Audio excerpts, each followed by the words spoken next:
Selamat siang anak-anak Bapak. Baik anak-anak Bapak, di sini Bapak mengucapkan selamat bergabung. Alhamdulillah hari ini kita masih diberikan Allah berbagai kesehatan dan kesempatan sehingga kita masih dalam suasana wabah pandemi COVID-19. Kita masih bisa belajar secara online atau secara daring. Baik, di sini Bapak akan membahas atau menerangkan materi pembelajaran kita. Materinya tentang zakat harta dan zakat fitrah. Anak-anak Bapak sekalian, nanti di rumah kalian bisa membuka buku paket pelajaran PAI. Materinya tentang zakat mal dan zakat fitrah sesuai dengan apa yang sudah kita pelajari sebelumnya di dalam kelas. Baik, di sini Bapak akan menjelaskan mengenai zakat mal dan zakat fitrah. Pada pembahasan kali ini, Bapak akan menjelaskan tentang pengertian zakat, kemudian dalil zakat, yang ketiga asnaf zakat, dan keempat adalah hikmah yang dapat diambil dari zakat. Baik, yang pertama adalah zakat. Zakat secara bahasa atau etimologi artinya adalah sebuah kesuburan, kesucian, dan keberkatan. Itulah arti zakat secara bahasa.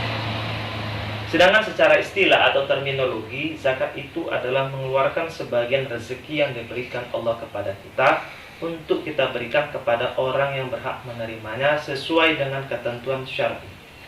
Nah, yang jadi pertanyaan bagi kita adalah apa yang dimaksud dengan ketentuan syar'i dalam sebuah zakat? Jadi maksud ketentuan syar'i dalam zakat adalah zakat itu tentu berbeda dengan infak, sedekah, dan hibah. Ketentuan syar'i inilah yang membedakan di antara zakat, infak, sedekah, dan hibah. Nah, ketentuan syar'i apa yang dimaksud, Pak? Nah, ketentuan syar'i yang dimaksud adalah zakat itu dikeluarkan apabila sudah mencapai nisabnya, sudah mencapai kadar ketentuan yang telah ditetapkan oleh Allah di dalam Al-Quran. Nah, zakat ini kita tahu bersama merupakan salah satu rukun Islam yang ketiga. Dan dalam Al-Quran sering kita temukan kata-kata sholat dirangkaikan dengan kata-kata zakat. Di sini bisa kita ambil sebuah pemahaman bahwa sholat dan zakat adalah suatu kesatuan amal ibadah yang tidak bisa dilepaskan. Sholat kita tahu membangun hubungan komunikasi kita dengan Allah atau disebut juga dengan hablum minallah. Sedangkan zakat membangun komunikasi kita dengan sesama manusia atau disebut dengan hablum minannas. Makanya banyak kita temukan dalam Al-Quran kata-kata sholat diiringi dengan kata-kata zakat. Ketika hubungan kita sama Allah sudah baik, maka kita harus memperbaiki hubungan kita dengan sesama manusia. Mungkin zakat itu bisa dikatakan sebagai tiang ekonominya umat. Dengan zakat dapat mengentaskan sebuah kemiskinan dan ketimpangan sosial dan ekonomi yang ada di masyarakat.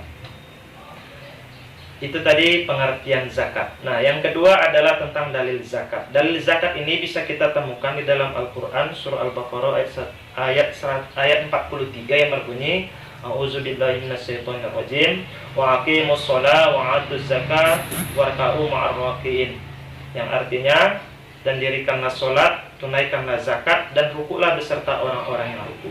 Jadi dalam konteks ayat ini kita disuruh terlebih dahulu untuk mendirikan sholat, kemudian mengeluarkan atau menunaikan zakat, dan rukuklah kita beserta orang-orang yang ruku. Jadi secara tegas Allah memerintahkan kepada kita untuk menunaikan atau mengeluarkan zakat kita. Jadi Bapak rasa itu ya dalilnya yang bisa kita temukan di dalam Quran surah Al-Baqarah ayat 43. Banyak lagi sih sebenarnya ayat-ayat yang bercerita tentang pentingnya kita mengeluarkan zakat. Tetapi di sini Bapak hanya menyampaikan satu ayat saja. Nanti anak-anak Bapak dapat membacanya lebih dalam di buku paket pendidikan agama Islam masing-masing di rumah.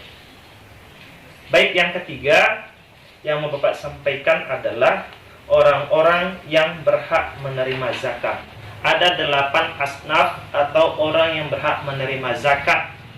Ya, ada 8 orang. Bapak bacakan.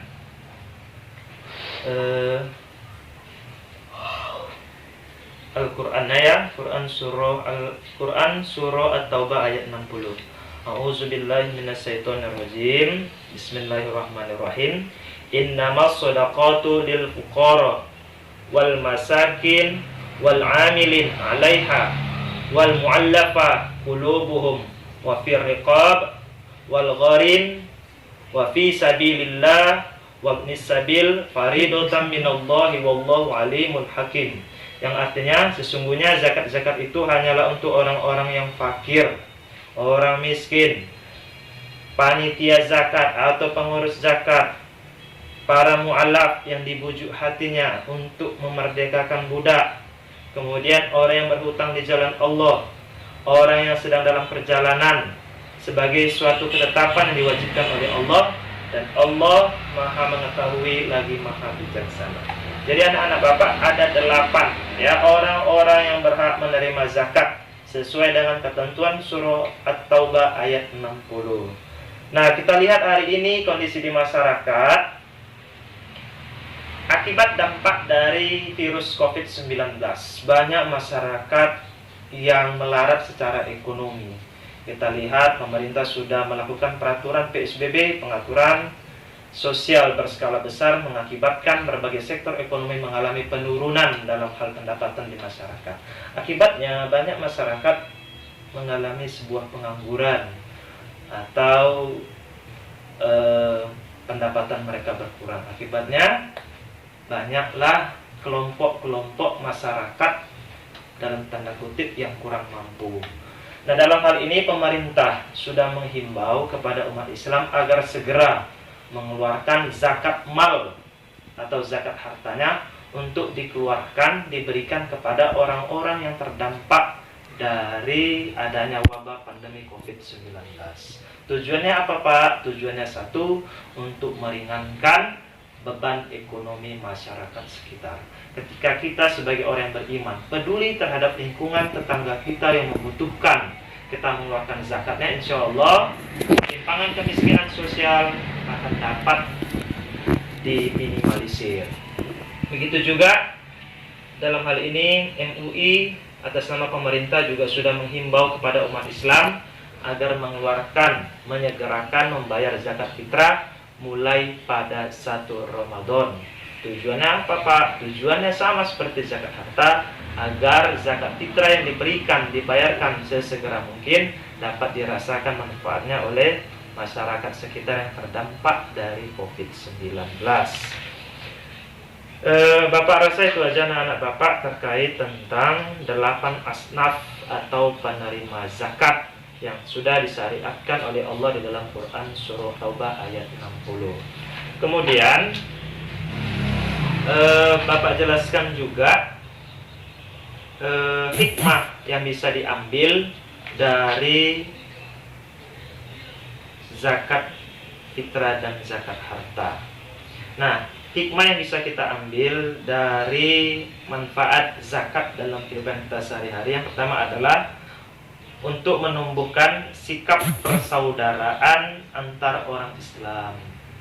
Yang kedua, untuk menghindarkan sifat iri dan dengki. Yang ketiga, sebagai bukti syukur kita kepada Allah atas nikmat yang telah Allah berikan kepada kita. Yang keempat, membersihkan diri kita dari sifat kikir. Dan yang terakhir adalah untuk mensucikan harta dan jiwa kita. Mungkin barangkali ada harta kita di dalam terdapat jalan memperoleh harta yang tidak baik, maka dengan kita mengeluarkan zakat, harta kita dapat suci kembali. Mungkin di puasa kita ada yang kurang sempurna, maka dapat disucikan dengan mengeluarkan zakat fitrah. Mungkin itu saja manfaat zakat fitrah yang Bapak sampaikan. Dan barangkali apa yang Bapak sampaikan ini bermanfaat bagi kita selama dalam proses belajar daring pada masa wabah COVID-19. Demikian, semoga bermanfaat. Assalamualaikum warahmatullahi wabarakatuh.